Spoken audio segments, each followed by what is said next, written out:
Want to start using the Google Photos app, but not sure how? I'm Jessica, and in this video, I'll show you how to download and install Google Photos. Note that this video will demonstrate on iPhone, but written instructions for both Android and iOS will be listed in the description box. Now let's get started. To download Google Photos, first open the App Store.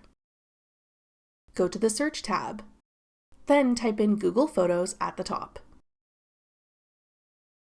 Tap Google Photos when it appears in the search results. Then tap Get. If prompted, use Face ID or enter your password to confirm that you want to download the app.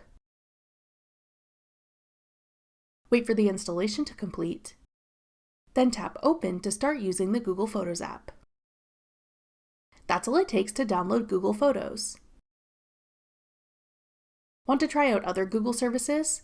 Check out this tutorial next. Click the video on your screen now to watch. Thanks for watching. If you found this video helpful, we'd love it if you'd hit the like button below and subscribe to our channel. We put out great new tech tutorials like this one every day.